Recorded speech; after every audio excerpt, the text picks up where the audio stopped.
Welcome to the channel, guys. Our first video on the channel. Today we are taking a look at the Vivitar Skytracker GPS video drone. So I have the box with me here. It has a 16-minute flight time, GPS enabled, and it has a 1,000-foot flight distance. I'm not daring enough to try and fly out that far, but we'll just take Vivitar's word for it. It has Wi-Fi control, auto hover, one key return, and headless mode. Do not use headless mode. I highly recommend you not use that mode. Inside, you get, your usual stuff. The user manual that you should definitely read. Good to know what your drone does. And then you have your prop guards, which are useless. This little cheat sheet you put on the remote tells you what all the buttons do. Definitely good to know what the buttons do. Don't push the wrong button and fly away. And then you get your spare propellers and a miniature screwdriver. And that's all that's in the box. And then we have the star of the show, the remote, right? The remote is the star of the show. Absolutely. The remote is, of course, important, but that's not what we're looking at. We're looking at the drone. So, without further ado, let's do a flight test. Alright, so we are outside. She's riding her four-wheeler. I am with Rick. He is my, I guess you could say my drone bro. My drone bro? He's my drone bro. So, side by side's coming. Side by side is coming. Wow, all kinds of surprises on the channel tonight. I know, first video. I guess go big or go home. That's what they say. But anyway, back to the view. So on the controller, we have the yaw stick. So spin left, spin right, up, down, your altitude stick. Your right stick is your pitch. And then we have the camera button. So if you push it, it takes a photo. If you hold it, it should beep and then it'll record video. Over here are your GPS function buttons, which I never use. Kind of like your follow me and your point of interest modes. I would never use those personally. I just like flying the drone and maybe taking the occasional video. And in the middle, we have our power button, of course. At the top left, if you hold this, it will turn off GPS mode. And if you push it, I can't remember what it does. And the button below that is the return to home button. So if you push that while it's in the air, it will come back and land. And if you push it while it's on the ground, if you tap the button, it will update the home point. The top right of the buttons, we have the one key unlock, and then if it's in the air, you can push it and it will come down and land. And the button below that is the geometric calibration. If you hold it, and then if you just push it, it'll enter into headless mode, which I do not recommend because yes, it might be a little easier to fly, but you really won't actually learn how to fly the right way if you always rely on headless mode. And we have our fake antennas on the top and the fake scrolly wheels. They don't actually do anything. Did you know that? Nothing else. So we turn our phone on, and first we have to turn the drone on here.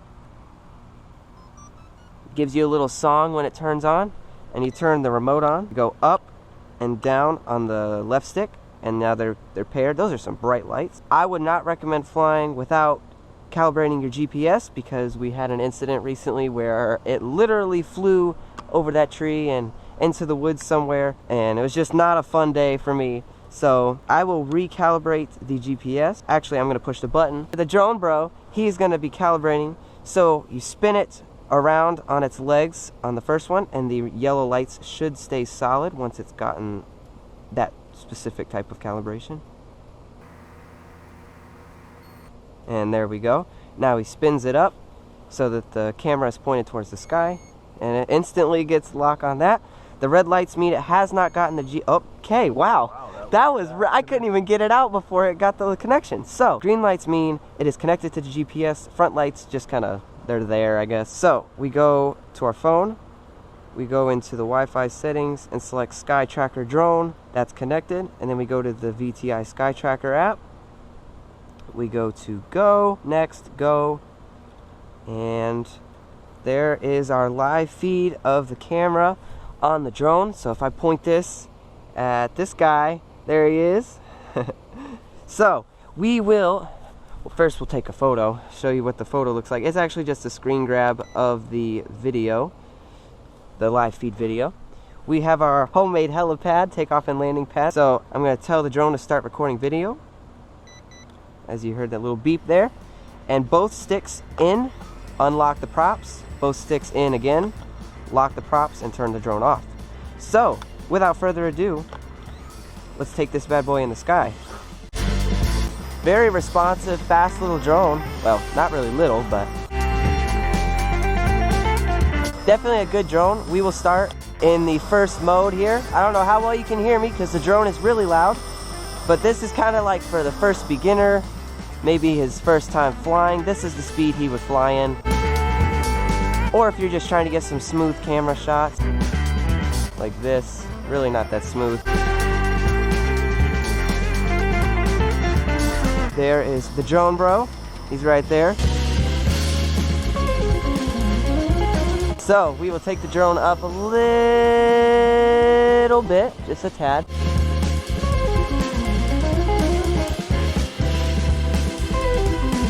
And the app says we are 17.2 meters high. So whatever that is in feet, I'll put on the side there. And as you can see, the drone is way up, well, not way up there, but it's up there enough. So when I spin it a little bit, you will get to see kind of like the neighborhood and the houses. I'll go up a little bit more.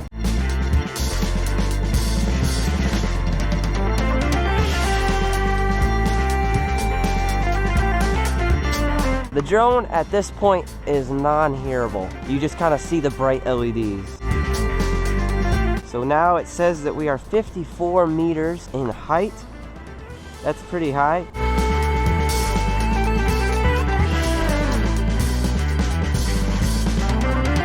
I guess I'll take it up.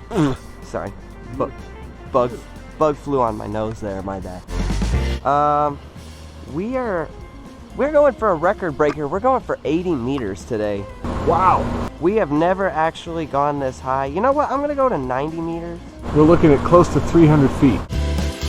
Whatever, 91, 92.2. Okay, so the feed is getting a little bit choppy. So whatever the highest was, I'll put that in feet so you guys can see how high we are.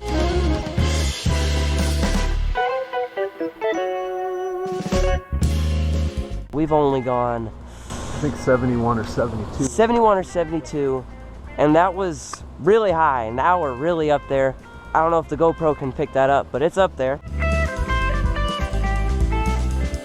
We're not at the limit. The limit on these typically 400 feet, and that's because the FAA regulations. You can't fly into airspace. Yeah, I don't recommend you fly above 400 feet.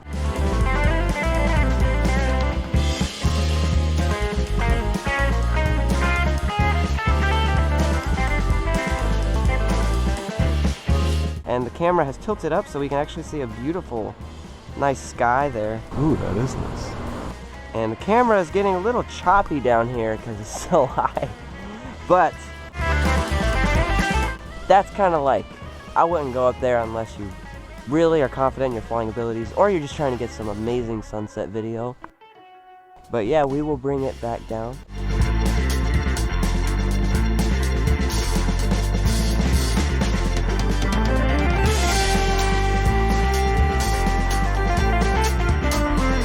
I hope you guys enjoyed that record-breaking height for this drone. It's never exceeded, well, I don't know how high it was the day we lost it, but... That's our channel record.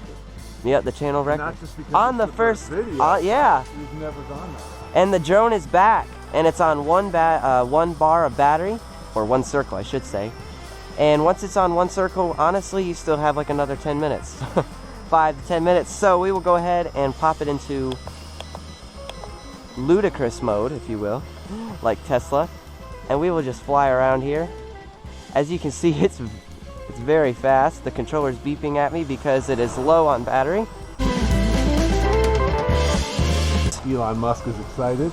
Yep, His brand was thrown in there a minute ago. Yep, we have ludicrous mode on. We are not sponsored by Tesla. So if you'd like to sponsor us. Tesla, we wouldn't be mad.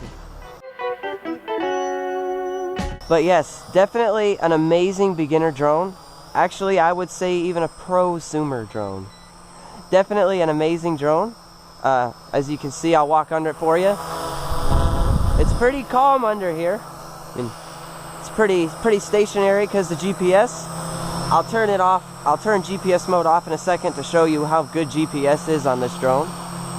But as you can see, there's the camera right there. I guess if I put my hand here, it might go up. But like I said, green light's flashing that we're recording video, nothing to be alarmed at. The controller's still beeping at me, telling me that we are on low battery. But little does the controller know we have about another 10 minutes.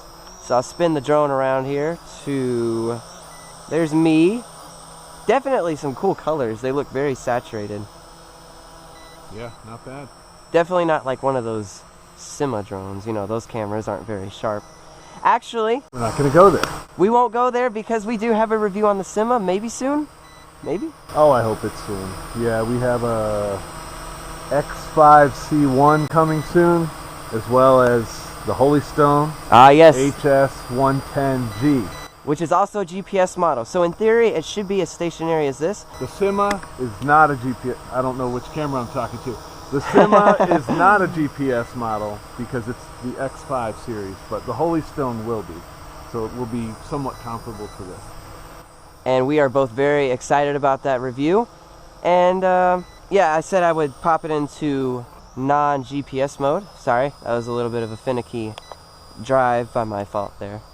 I will bring it down. Okay, maybe not in the deep grass because it'll ruin the blades, but we will go over here, land it. Very nice landing. And we will go ahead and turn off GPS mode. So here we go. GPS mode is very stable, very stationary. It's locking with satellites in space. Somehow, I don't know how that works. I just fly the drone. But once the yellow lights are on, you know, you hold your GPS button and the yellow lights will come on and the controller will beep at you at the same time as it's telling you it's low on battery. And this means we are no longer in GPS mode.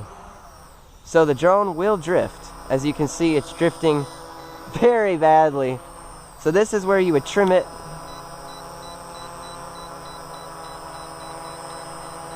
I had to fix the trim because I messed up the trim. As you can see, even in non-GPS mode, it's still pretty stationary. Although there is no wind whatsoever. So as you can see, it's still pretty stationary. Definitely some bright lights. You can't miss this bad boy. And I guess we will put it in the sport ludicrous mode again. Fly around. So there is no altitude hold right now. Whoa! Probably a good idea to be careful how you fly.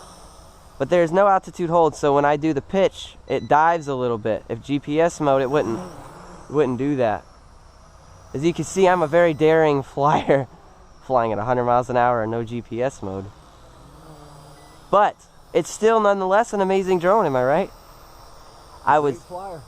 Yep, definitely a great flyer. And we have the stock battery in this, which is 1500 milliamp hours, which still, like I said, that one light still isn't blinking, which is amazing. Had to trim it there, it was going. When they claim 16 minutes flight time, we get at least that. Sometimes I'd say we even get about 19. And we're recording video. Right. Which also takes away from the battery life.